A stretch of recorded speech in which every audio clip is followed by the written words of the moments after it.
Hello जी, कैसे हैं आप सभी? मैं उम्मीद करता हूँ आप सभी अच्छे होंगे। आज है 8 जनवरी 2022 और आज का हम करंट अफेयर शुरू करते हैं। आज बहुत ही ज़्यादा अच्छी न्यूज़ आई हैं जिससे आपके एग्ज़ाम में काफ़ी फ़ायदा होगा।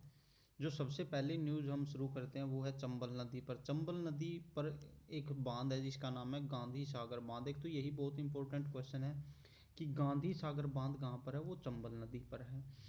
दूसरा ये है कि इस बांध पे कैग ने अपनी रिपोर्ट जारी की है। ये पूछ लेंगे कि जो बांध पर, गांधी सागर बांध पर किसने अपनी रिपोर्ट जारी की है, तो वो कैग ने की है। और उसने क्या बोला, उसने ये कहा कि इस बांध का पुनर्निर्माण करना चाहिए, यानी इमीडिएट कंस्ट्रक्शन। इमीडिएट कंस्ट्रक्शन का मतलब समझ रहे हो, मतलब ये असुरक्षित है और इसको सुरक्षित किया जाए। थोड़ा सा चंबल नदी और इस बांध के बारे में जान लेते हैं, इनसे भी क्वेश्चन बन जाते हैं। 1960 में गांधी सागर बांध बना था जो कि अभी असुरक्षित है। इसके साथ ही चंबल नदी पर दो बांध और हैं। एक का नाम है जवाहर सागर बांध, ये भी बहुत इंपॉर्टेंट है, और एक का नाम है राणा प्रताप सागर बांध। राणा प्रताप सागर बांध जो है ये है राजस्थान में। जवाहर सागर और जो गांधी सागर बांध है ये दोनों हैं एमपी में। ये भी इंपॉर्टेंट क्वेश्चन बन जाता है। चंबल पर एक बैराज भी है जिसका नाम है कोटा बैराज, जो कि कोटा राजस्थान में है। ये कोटा बैराज पे भी क्वेश्चन आ जाता है किस नदी पर है, चंबल पर। चंबल के बारे में बताएं, ये यमुना की एक सहायक नदी है, यमुना की ट्रिब्यूटरी है।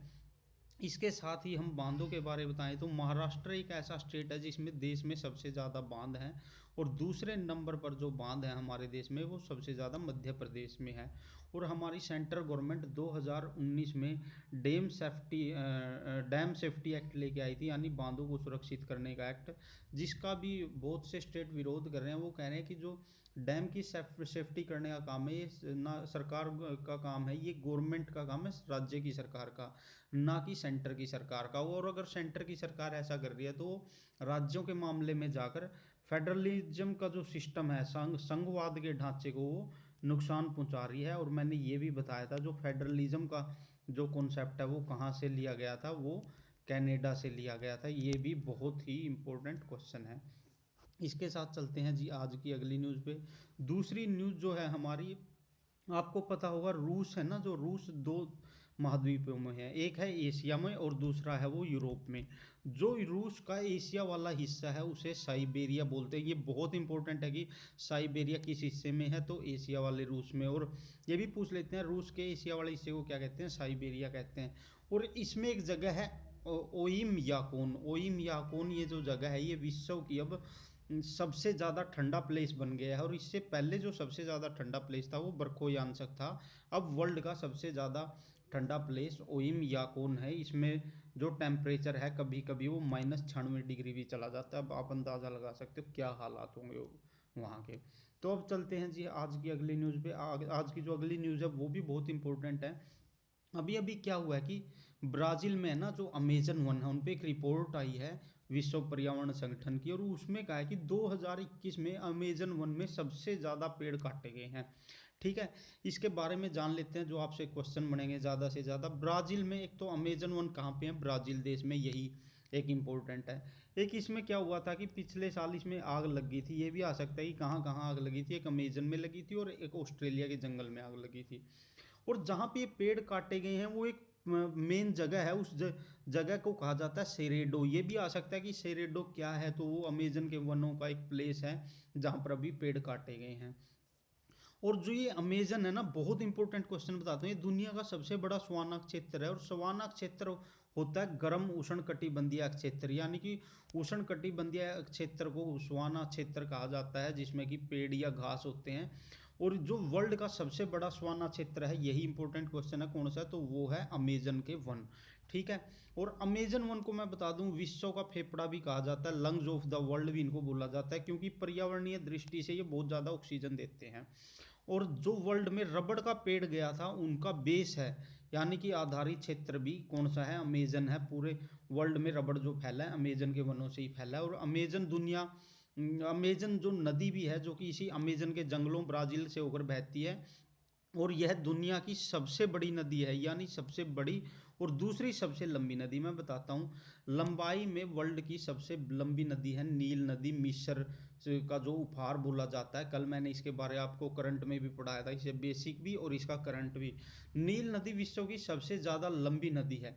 लेकिन अमेजन नदी दुनिया की सबसे बड़ी नदी है। बड़ी का मतलब है ये सबसे ज़्यादा एरिया कवर करती है पूरे वर्ल्ड में, तो इसको सबसे बड़ी नदी बोला गया है।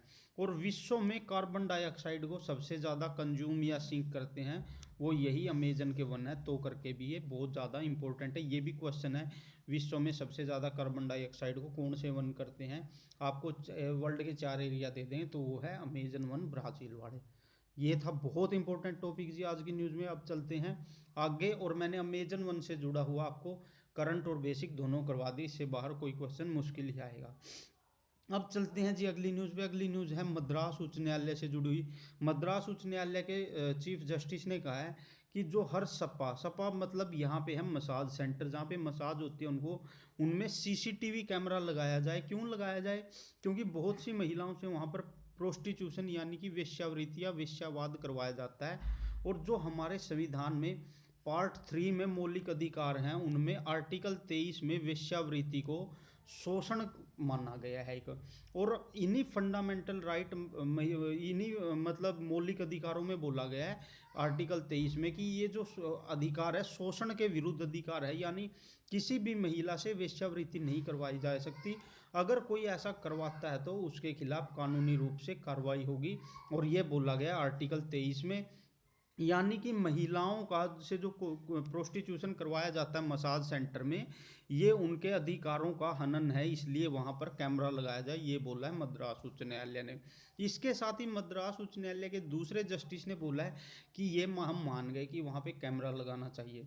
लेकिन अभी अभी एक प्रावधान जोड़ा गया था आर्टिकल 21A में, ये भी मौलिक अधिकारों से जुड़ा हुआ है।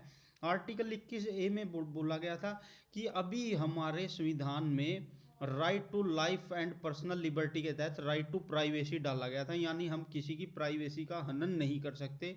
अगर कोई करता है तो ये भी उसके मौलिक अधिकारों के खिलाफ है। और अगर आप कहीं पर सीसीटीवी कैमरा लगाओगे तो वो तो उसकी प्राइवेसी का हनन हो गया, जो कि पार्ट 3 में मौलिक अधिकारों में है। तो इसी करके ये आजकल बहुत ज़्यादा चर्चा में है।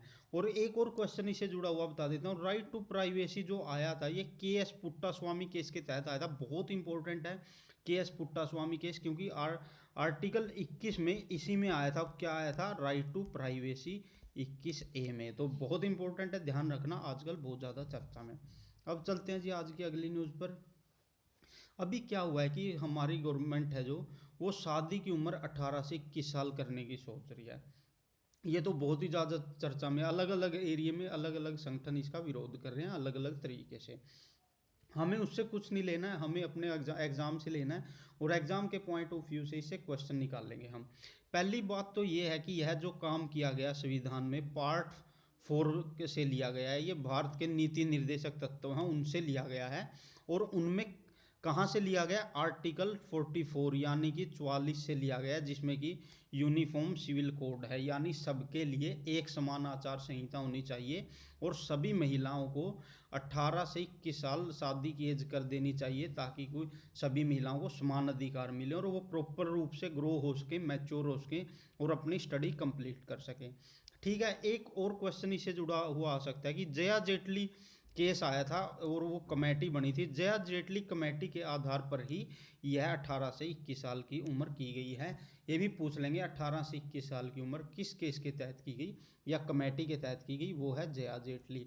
अब चलते हैं जी आज की अगली न्यूज़ पे। आज की अगली न्यूज़ है इलेक्शन से रिलेटेड।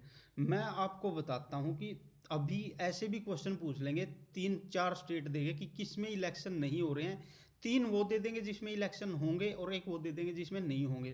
तो आपके लिए जान लेना ज़रूरी है, उत्तर प्रदेश में, उत्तराखंड में, मणिपुर में, गोवा में और पंजाब में अभी इलेक्शन हो रहे हैं। और जो इलेक्शन करवाता है वो इलेक्शन कमीशन ऑफ इंडिया ये इलेक्शन करवाएगा, जिसकी शक्तियाँ होती हैं आर्टिकल 324 के तहत।